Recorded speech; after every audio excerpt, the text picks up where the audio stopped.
For me, I've been really lucky.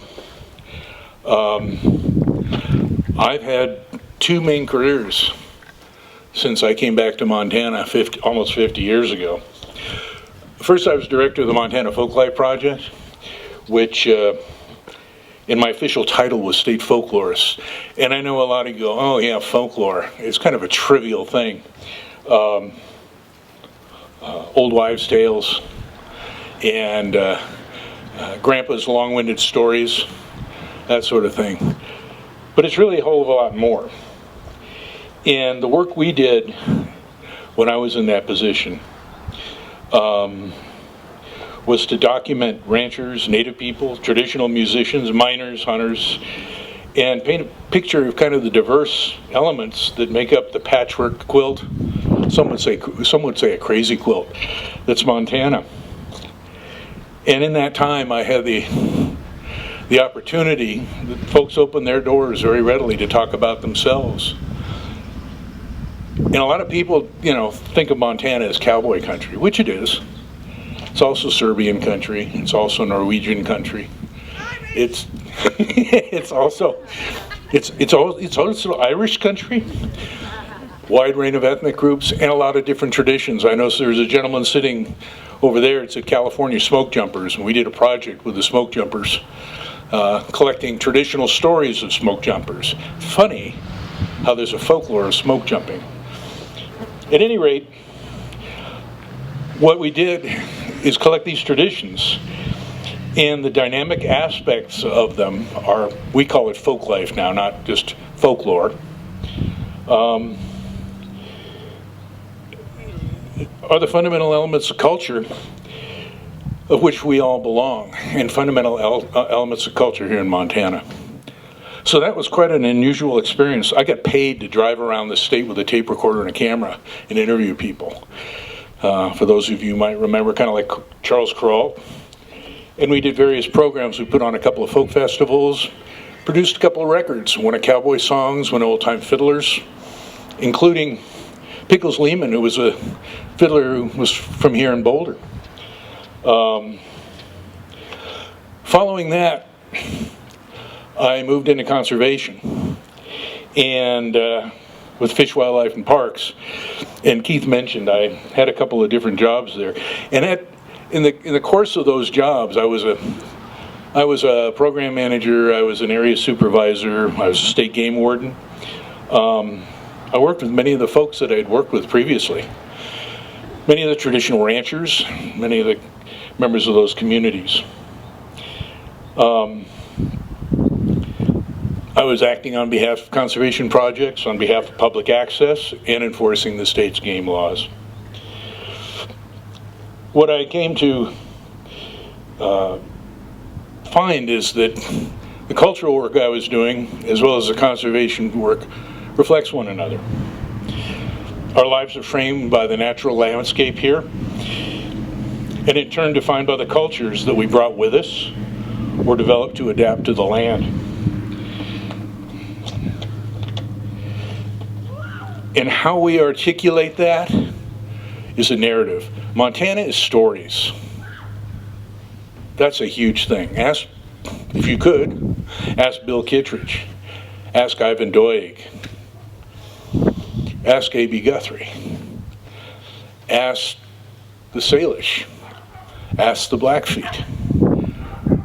Our lives here are a compilation of stories over the generations.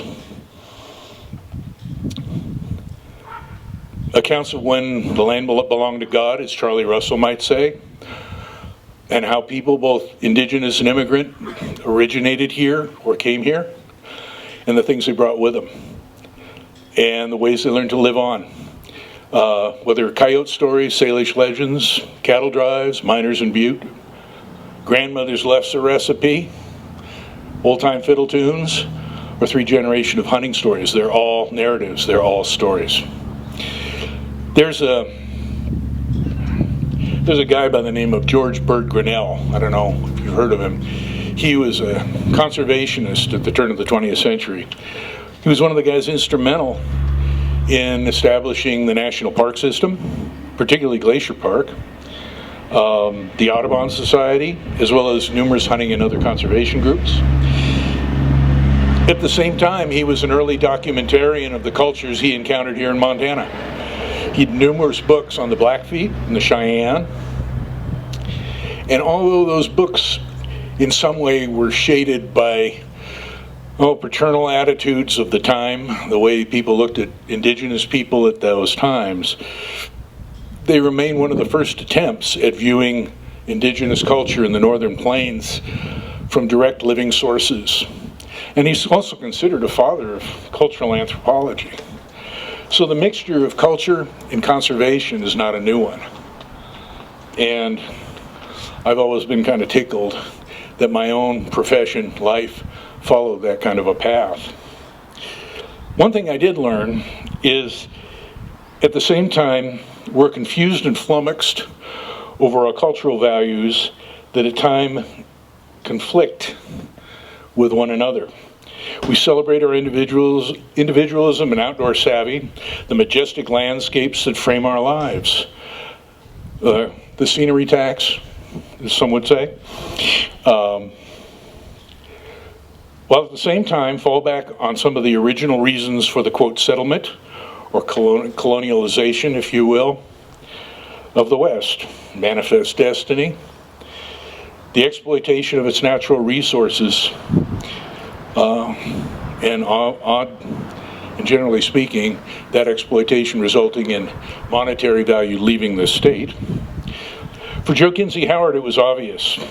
Well, because he turned the spotlight on rural Montanans. His stuff was exceptional stuff, profiles of people in rural Montana. Did a bunch of stuff with the people who built Fort Peck Dam. Really fantastic journalism. But at the same time, and did a book called Strange Empire, was about the Métis, or the Little which is part of the Little Shell tribe. But the two greatest enemies of his ability to have room to swing his arms were the Anaconda Company and the Great Northern Railroad, who were, if not criminal, were downright avaricious in their treatment of the people and the exploitation of the land, extending on from the time of their contact. God, the Anaconda Company hated Joe Kinsey Howard, but he had a forum, and they couldn't shut him up.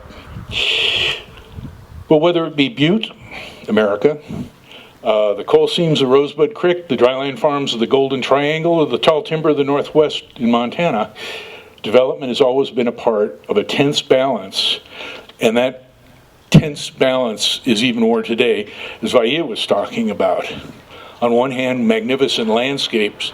On the other hand, the use of those as resources.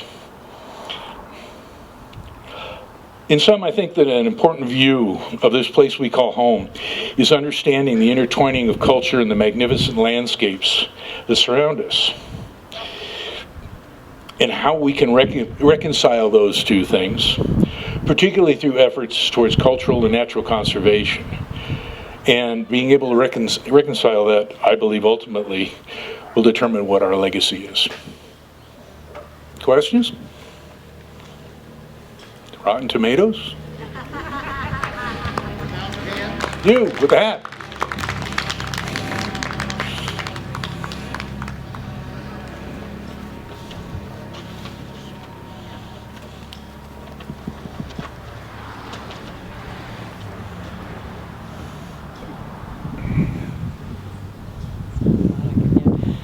So those of us of a certain age had grandparents that passed on folklore, stories of their childhoods and their grandparents' childhoods.